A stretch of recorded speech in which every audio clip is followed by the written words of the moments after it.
नमस्कार. आज आपण पाहणार आहोत उन्हाळ्यामध्ये कोणत्या भांड्यामध्ये दही लावावे. त्यासाठी मी इथे घेतलेला आहे काचेचा ग्लास. हा आहे चिनी मातीचा. इथे मातीचंही भांडं वापरू शकता.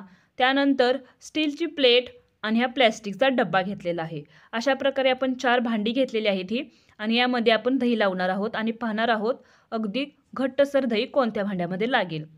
सर्वप्रथम आपण दूध गरम करणार आहोत.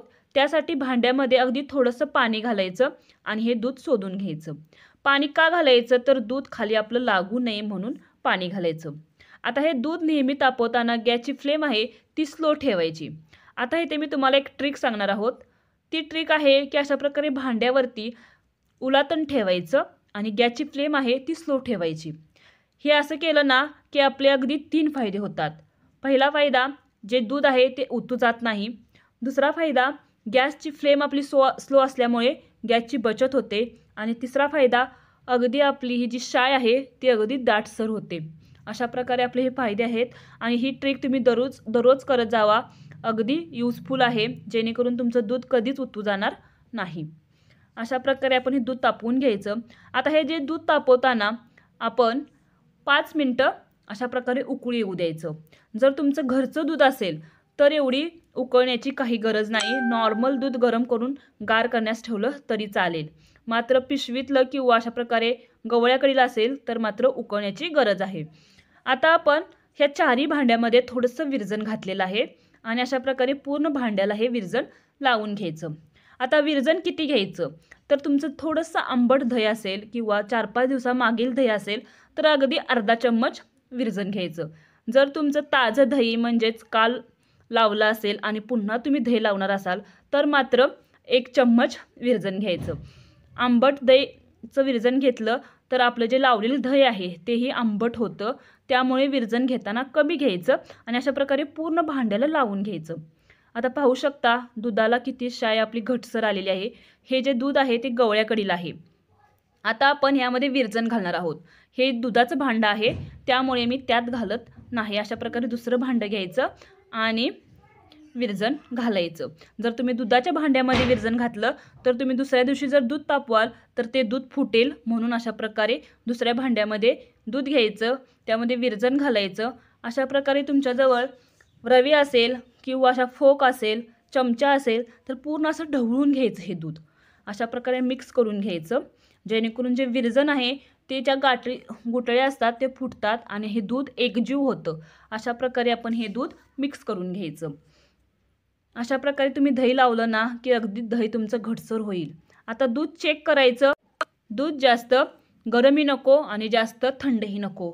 अगदी कोमट दूध असलं पाहिजे. आपल्या बोटाला चटका बसता कामा नये. अशा प्रकारे दूध चेक करायचं. आता ह्या सर्व भांड्यांमध्ये आपण हे दूध घालणार आहोत. जर तुम्हाला ही रेसिपी आवडली असेल किंवा अशाच नवनवीन रेसिपी पाहायच्या असतील तर आपल्या चॅनलला जरूर सबस्क्राईब करा, लाईक करा, कमेंट करा आणि सबस्क्राईब करा जेणेकरून माझे तुम्हाला व्हिडिओ पाहता येतील. अशा प्रकारे आपण हे दूध घातलेलं आहे आणि आता हे दूध झाकून ठेवायचं. अशा प्रकारे तुम्ही डब्याला प्लेट लावू शकता किंवा सिल्वर फॉईल आहे तीही तुम्ही याला लावून ठेवू शकता किंवा नॉर्मल आपण यावरती प्लेट, वाटी ठेवली तरी चालेल. आदल्या रात्री आपण हे दूध विरजण घालून ठेवायचं आणि दुसऱ्या दिवशी अगदी छान दही लागतं किंवा हे 4 ते 5 तासामध्ये दही छान लागतं. आता आपण दुसऱ्या दिवशी हे दही पाहणार आहोत किती छान लागलं आहे. सर्वप्रथम आपण हा काचेचा ग्लास घेतलेला आहे. पाहू शकता किती मी हलवला, आडवा तिडवा केला तरी यातील काही दही पडन झाले. मात्र हे दही छान लागलेलं आहे.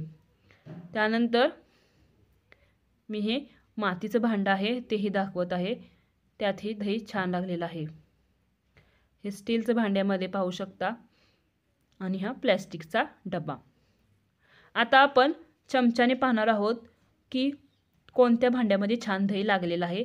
त्यासाठी सर्वप्रथम हे स्टीलचं प्लेट घेतलेली आहे आणि पाहू शकता जे दही आहे ते थोडंसं नॉर्मल पातळ आहे.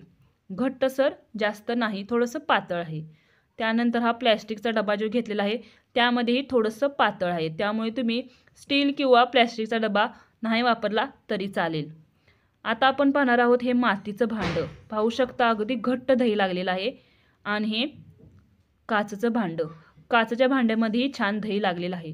त्यामुळे उन्हाळ्यामध्ये तुम्ही 2 भांड्यामध्ये छान दही लावू शकता. एक आहे काचेचं आणि एक आहे मातीचं किंवा चिनी मातीचं. अशा प्रकारे तुम्ही 2 भांड्यामध्ये दही लावून ठेवू शकता.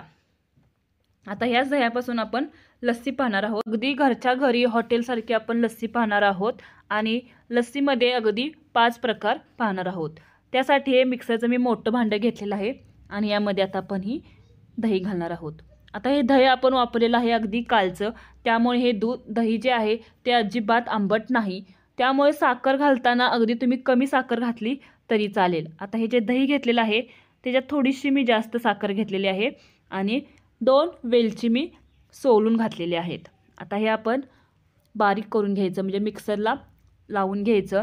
यामध्ये लावताना मात्र पाणी घालायचं नाही. विदाऊट पाणी आपण हे आता मिक्सरला लावून घ्यायचं.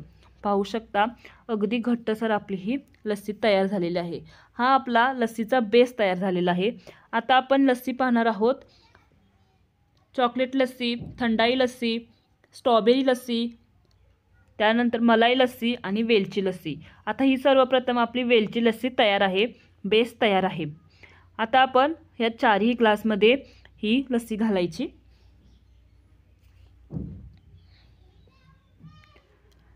पहिला प्रकार आहे आपला मलाई लस्सी.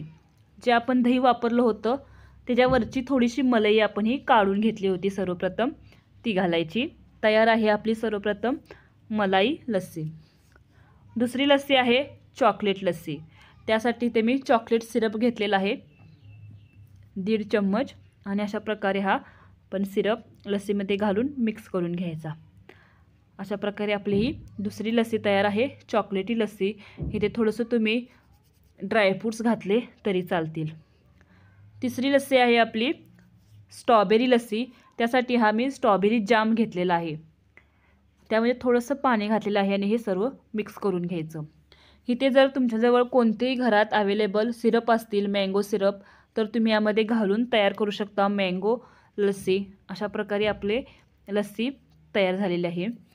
आता आपली चौथी लस्सी आहे थंडाई लस्सी. हा थंडाई लस्सीचा मसाला आहे, थंडाईचा मसाला आहे जो मी तयार केलेला आहे. तो तुम्ही माझ्या चॅनलवर जाऊन पाहू शकता. अगदी तुम्ही घरच्या घरी ही थंडाई मसाला बनवू शकता. अशा प्रकारे हे सर्व मिक्स करून घ्यायचं आणि आपले हे 5ही प्रकार तयार आहेत. आणि ही रेसिपी आवडली असेल किंवा अशाच नवनवीन रेसिपी जर तुम्हाला पाहायच्या असतील तर माझ्या चॅनलला जरूर सबस्क्राईब करा. पल्लवीज मराठी रेसिपी कमेंट करा, सबस्क्राईब करा, लाईक करा. तयार आहेत आपल्या ह्या लस्सी. धन्यवाद.